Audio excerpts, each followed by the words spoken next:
What's good, everybody? In every sport, there are bandwagon fans that support teams or players or whatever just because they're the ones fucking winning. In football, we have Real Madrid fans. In the NBA, we have Lakers fans. And these fans also exist in MMA, in the UFC, and recently. They've gotten so goddamn annoying because they throw away fighters as soon as they lose. And it's the most obvious shit ever. There's no better example than this than the last performance of Khamzat Chimaev, where he lost to Strickland. So today we're going to be going over the aftermath of this fight and some more examples of how this is the most toxic community in the fucking UFC ever. Alright, let's get right into it. The best example of what we're talking about in this video is, as we said, the Chimaev loss against Strickland. For his whole career, when he was at welterweight, when he moved up to middleweight, the narratives around this guy, you know, at the beginning maybe they were warranted. Of course, he had the shortest average fight time outside of like Aspinall. He was getting guys out there so quick. He had a war with Gilbert, had a great war with Usman. But the way people were talking about Khamzat Chimaev, the way people were calling, you know, this guy was everyone's favorite fighter. This guy was going to beat everybody. He was going to go up to heavyweight, beat Aspinall. He can beat like the champ at welterweight. He can beat the champ at middleweight. The narratives around Chimaev were, although his performances were impressive, they were completely overblown. And that's alright, you know, you can be that way with your favorite fighter. It's okay to think your favorite fighter is way better than he is, you know. I picked Jeff Neal to beat Carlos Prates, alright? And I might pick, you know, given the situation, you might pick a certain fighter to win against someone who they're obviously outmatched at just because you love this guy, alright? But these fans of Chimaev, you could tell these people, because of the way they supported the others, the way they supported Islam, we're going to get to him later, the way they supported Khabib, you could tell they were going only after a certain type of fighter. And that's what this video is about, is guys that were on the bandwagon purely because these guys are undefeated. Purely because they haven't lost, they can prove that their fighter is better than your fighter. You open up any Instagram comment section, you see a gif of Khamzat Chimaev, bro. Anything Kamaru Usman does, even though their fight was super close, you know, arguably a robbery, you open up the comment section, gifs of Chimaev everywhere. Like, that's just what it is. And after this fight against Strickland, I have not heard a peep. Alright? The only thing we hear is cope or just straight radio silence, bro. The build-up to this fight, everyone was saying he was going to destroy Strickland. They weren't giving Strickland no chances. I thought Khamzat was going to beat Strickland.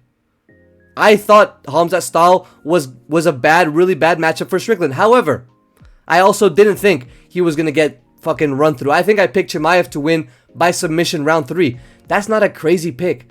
But you look at these guys and they're like, yeah, he gets him out of there in 30 seconds. He gets him out of there via fucking flying guillotine, whatever, in 10 seconds. Like, the narratives were actually insane against someone who had trained with him in the past. He knew Khamzat's game, and he was, like, really, retrospectively, a hard matchup for Khamzat Chimaev, right? Picking Khamzat is not what's wrong with this situation. It's the fact that they overblow this guy's fucking capabilities, and then when he loses, like when he lost to Strickland, yes, it was a close decision. There were some things you could point to. You could be like, oh, the weight cut was fucked, whatever.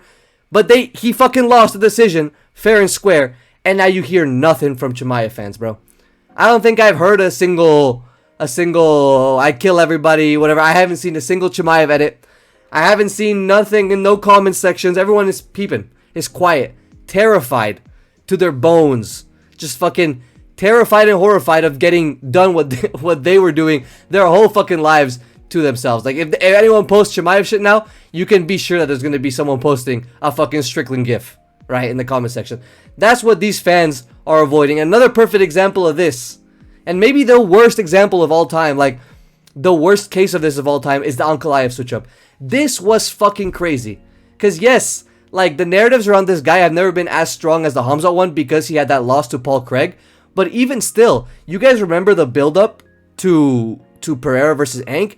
Everyone, bro, even the fighter, everyone was saying that Pereira was a paper champion, that he was a fake champion until he fought Ankalaev. As if fucking Ankalaev hadn't gone to a split decision with 40-year-old Jan Blachowicz, or however old he was. Like, they were dead-ass talking about Ankalaev like King Von on O-Block. Like, the fact that Pereira was just getting dismissed until he fought Ankalaev, like, yeah, whatever, put him Ankalaev, let's see how he does, this and that. The narratives like this were crazy and were so constant. You'd think this guy would have the biggest, greatest fan base of all time, the way everyone was fucking talking about him in the build-up. But no, man. The no Shama, yes, he won the first fight. Everyone took that shit with them and ran, even though it was a horrible, boring performance where he just clinched up Pereira against the fence. He got 0 takedowns. Pereira got a trip and a takedown of his own, right? And then in the second fight, got slimed and the whole fan base evaporated.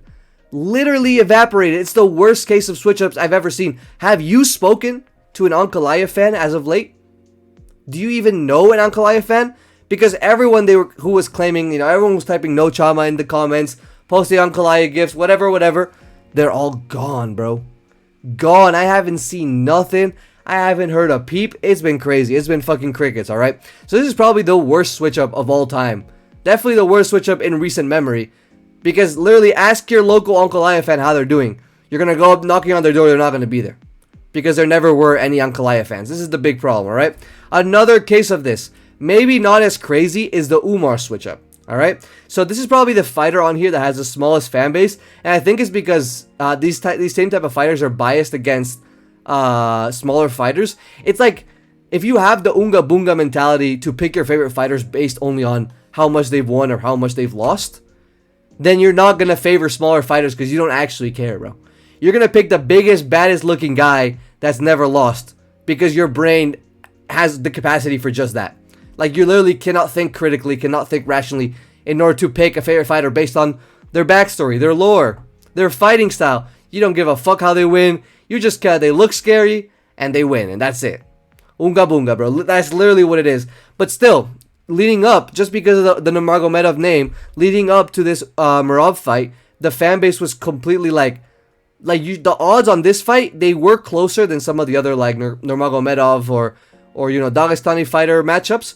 But still, man, you could tell, seeing online, people were talking about Umar as if he was the next Mighty Mouse. A bunch of these guys were hyping up Umar's trash talk when any other case of trash talk done against their fighters, like the Conor McGregor shit, the fucking, any sort of trash talk, what can we think about? Ian Gary versus Islam, when that happens, bro, you're gonna see everyone be like, oh, we have to humble this cocky guy, whatever. Even though the press conference probably gonna have Islam talking shit to Ian Gary just as much, if not even worse.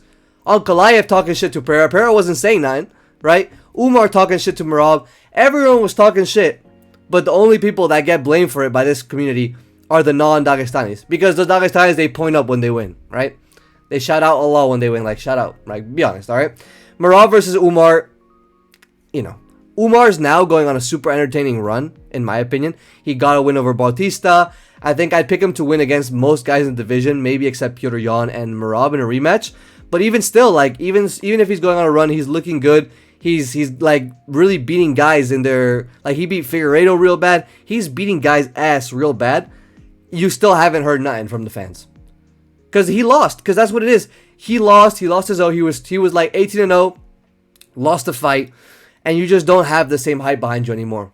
Like Paddy Pimblett, when he lost recently to Justin Gaethje, he still has his hype behind him. He still has his fans behind him. JDM, Australia, everyone fucking loves JDM over there in Australia. They love Tai Tuivasa, even though he hasn't done nothing but lose for what feels like a whole ass decade. I love Jeff Neal, bruh. Brought up Jeff Neal twice in the video. But it's about sticking by your guys even when they lose. And this is just something we haven't seen with Umar, with Ankalaev, with Khamzat now, alright?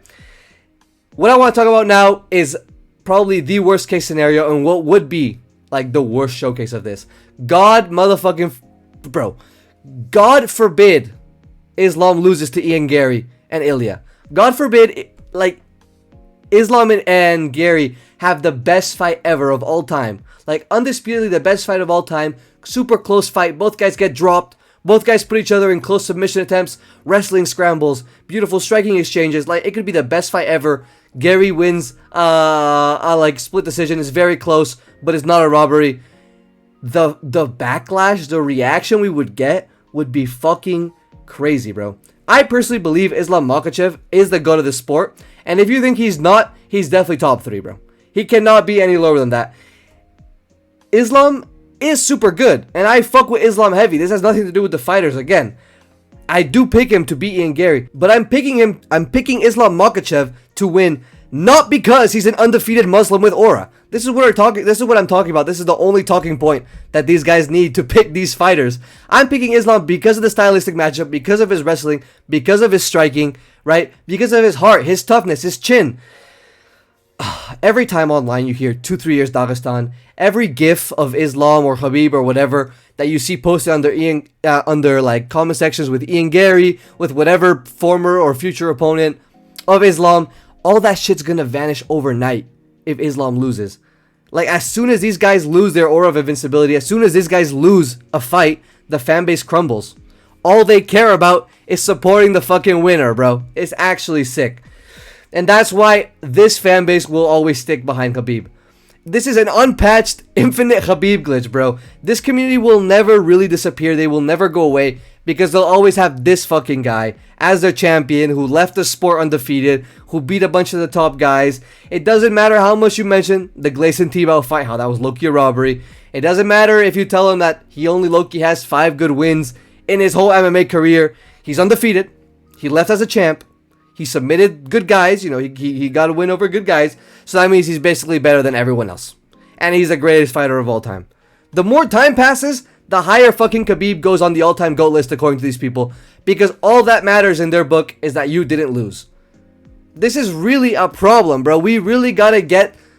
Like, I know we all have CTE. I know if you guys train, you've definitely received way more damage than you should have. I know sometimes you forget a couple letters in the ABCDs. You know, I do too, right? But we need to all start getting a little bit of critical thinking skills. We need to have some criteria of what makes a fighter good. What makes a fighter worthy of us, like, calling them our favorite fighter. It can be stupid shit, bro. It can be like, he's from my same country. I can be like, I fuck with Echer Sosa just because he's Spanish. I don't like the way he fights. I think he fucking sucks. But I can be like, I fuck with Echer Sosa because he's Spanish. It can be like, man, I fucking love Shavkat Rakhmonov and whatever other Kazakh because I have a friend from Kazakhstan and I fuck with him. I can be like, I fuck with Giga Chikadze because one of my best friends from the gym is Georgian. I can say that shit, but you cannot pick your fighter. Like, if you pick your fighter, you gotta stick by him, bro. Low-key, your fighter... For your fighter to stop being your favorite fighter, he's gotta touch kids or something. I'm not gonna lie, bro. He's gotta have some allegations against him, and then you can let him go. But you gotta live and die by your fighters. You pick your boy, that's your boy. You cannot just throw him away because they lose. Everyone's gonna lose, bro. It's MMA. Islam lost. He got fluked, but he lost. Ian Gary's, he's at the top of the sport right now. He lost to Shavkat, right? Ilya, if he keeps fighting long enough, he's gonna lose. He might lose against Gaethje. Who knows? He can get fluked, right? Khabib could have gotten fluked. One of those kicks by fucking Edson Barbosa could have landed, right? One of the best fighters active right now, Alex Pereira, he's lost twice in the UFC. These things can happen. You can go to close decisions and lose a split. Judges aren't perfect. Judges are far from perfect, right? Things influence every single fight. You go into the fight, the training camp, you have staph. You're cooked, right? You gotta take antibiotics, your fucking cardio's gone. These things matter, and that's why losing isn't the end-all be-all in this sport, bro. Just because you won everything doesn't make you the best, and just because you lost a bunch doesn't make you trash. Look at Max Holloway. This guy has double-digit losses, but he's fought, I've made a video recently, he's fought the best. He's had the hardest strength of schedule out of any UFC fighter, alright? So that's why we gotta lock in, right? Thank you guys for watching. What do you guys think about this part of the MMA community? Will we ever get rid of these flavor of casuals, or are we stuck with them for life, alright? Thank you again for watching. I'm gonna go practice my thesis presentation. I got that shit due in like 2 days. Ciao!